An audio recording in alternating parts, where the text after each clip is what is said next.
문제는 W의 탐색 범위가 -3에서 3이 아니라 일반적으로 그 범위를 알 수 없기 때문에 마이너스 무한대에서 플러스 무한대라는 것입니다.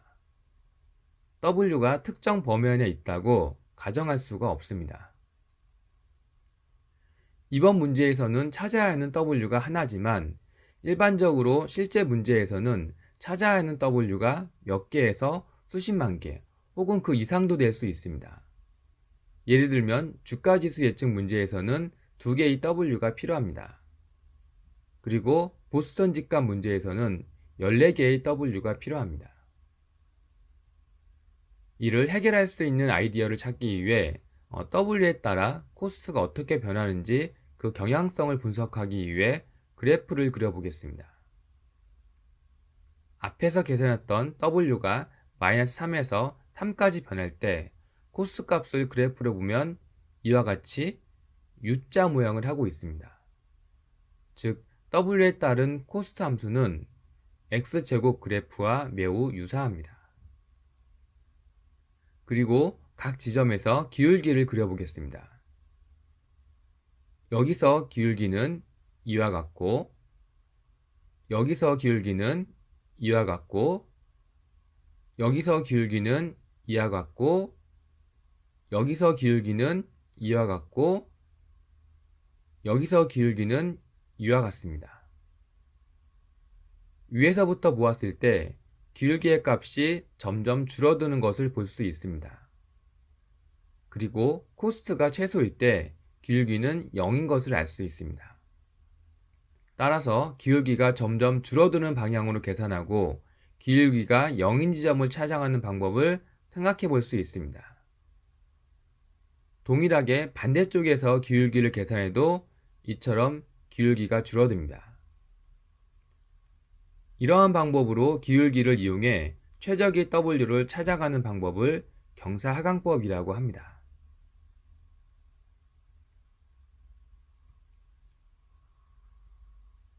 경사하강법은 현재 위치에서 기울기의 반대 방향으로 일정 부위를 이동하는 방법입니다. 예를 들어 이 지점에서 기울기가 양수이기 때문에 기울기의 반대 방향으로 W를 변경시킵니다. 그래서 여기로 이동하고 다시 이 지점에서 기울기를 계산하면 이렇게 되기 때문에 다시 일정 부분 이동을 하게 됩니다.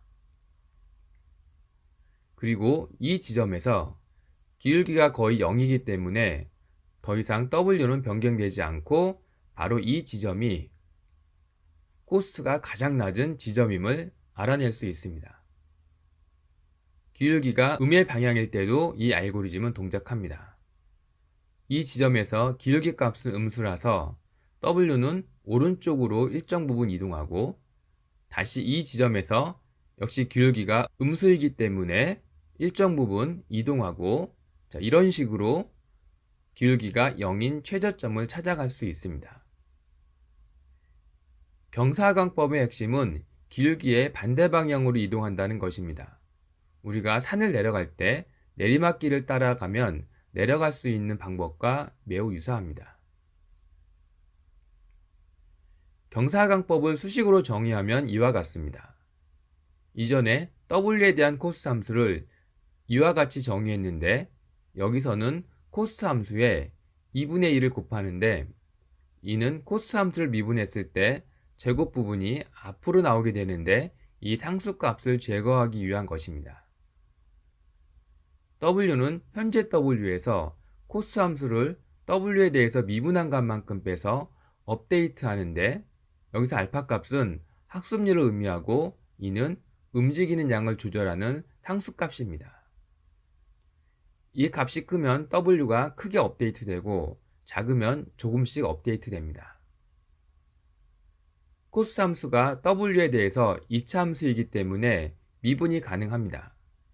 미분해서 정리하면 W를 업데이트하는 수식은 업데이트할 W는 이전 W 마이너스 학습률 곱하기 평균을 계산해야 되기 때문에 n분의 1을 곱하고 모든 데이터에 대해서 미분값을 더해야 하기 때문에 시그마를 사용하고 w에서 미분값이 wx-y 곱하기 x 이렇게 정의할 수 있습니다. 그럼 이전 문제를 경사하강법으로 직접 풀어보겠습니다. 이처럼 y는 x에 가까운 3개의 데이터가 주어져 있고 문제를 간단히 하기 위해 b가 0인 y는 wx로 가정한 후에 알파는 0.1로 w는 2에서 시작해서 경사하강법 수식을 적용해보면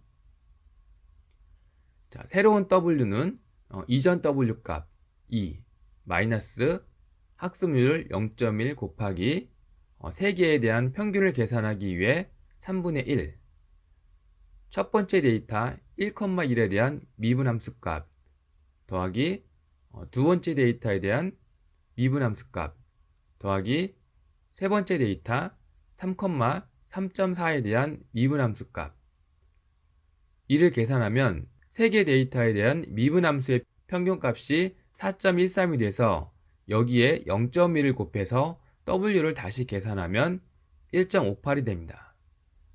따라서 w는 2.0에서 1.58로 업데이트 됩니다. 한 번 더 w를 계산해 보겠습니다.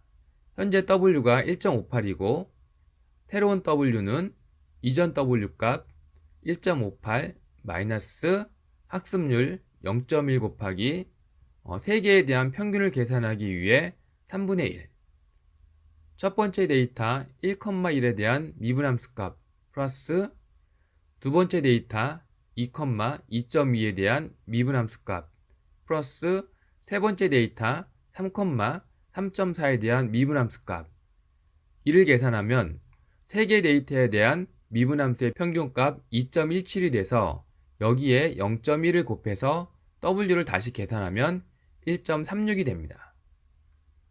따라서 w는 1.58에서 1.36으로 업데이트 됩니다. 이런 식으로 w가 조금씩 업데이트 되면서 w가 1.124가 됩니다. w 값이 1.124에서 더 이상 변하지 않는데 그 이유는 기울기가 0.00062로 매우 작기 때문에 더 이상 w가 크게 업데이트 되지 않습니다. 따라서 우리는 y는 1.124x라는 학습 모델을 만들 수 있습니다. w가 업데이트 되는 과정에서 이 빨간 점선 부분을 살펴보면 그 값이 4.13에서 0.00062로 작아지고 있는 것을 볼 수 있는데 이 부분이 w에 대한 코스트의 기울기 혹은 미분값입니다. 이를 그래프를 그려서 확인해 보면 갑작스럽게 떨어지다가 더 이상 큰 변화가 없음을 알 수 있습니다. 이는 정답에서 멀 경우 학습이 빠르게 이루어지고 정답에 가까울수록 학습이 천천히 된다는 것을 의미합니다. 우리가 산을 내려올 때 목표까지의 거리가 멀면 성큼성큼 이동하고 목표 지점에 거의 도착했을 때 조금씩 이동하는 것과 매우 유사합니다. 경사하강법은 바로 이러한 특성을 가지고 있습니다. 경사하강법 공식에서 학습률은 w를 업데이트할 때마다 이동해야 하는 보폭을 의미합니다. 학습률 알파가 크면 이처럼 한 번에 많이 이동하게 돼서 w를 많이 변경하기 때문에 빠르게 학습이 됩니다. 그러나 이 값이 너무 크면 이처럼 넘어갈 수가 있기 때문에 최적 지점을 지나칠 수 있습니다. 그리고 반대 방향으로 넘어가서 기울기 반대 방향으로 이동하기 때문에 다시 아래로 가겠지만 역시 보폭이 크기 때문에 다시 반대 방향으로 넘어가게 되고 이러한 현상이 계속 반복될 수 있습니다. 학습률이 너무 작으면 천천히 학습되기도 하지만 변화량이 작을 때 학습을 멈춰야 하기 때문에 이런 경우 최적 지점을 찾지 못할 수도 있습니다. 따라서 학습률은 적절히 설정되어야만 합니다. 지금까지 우리는 b를 0으로 가정해 w에 대한 코스 함수를 최소화하는 예를 살펴보았는데 이는 1차원 공간에서 y는 x제곱 형태의 함수에서 최소값을 찾는 문제였고 b가 0이 아니면 그림에서 보듯이 W와 B에 대한 2차원 공간에서 최소값을 찾는 문제가 됩니다. W와 B 각각에 대해서 경사각법을 사용해 업데이트하면 됩니다. 지금까지 배운 학습의 개념에 대해서 정리해 보겠습니다. 학습 데이터는 XY 형태로 주어지고 학습 모델은 H는 WX 플러스 B라는 직선의 방정식을 가정하였습니다. 그리고 W, B에 대한 코스트 함수를 정의해 코스트가 최소가 되는 W와 B를 학습하는 것을 목적으로 하고 있습니다. 그리고 최적의 W, B를 찾기 위해 현재 위치에서 기울기의 반대 방향으로 일정 위를 이동하는 경사각법이라는 알고리즘을 사용했습니다. 그리고 이렇게 계산한 학습 모델을 사용해 y 값을 예측할 수 있습니다.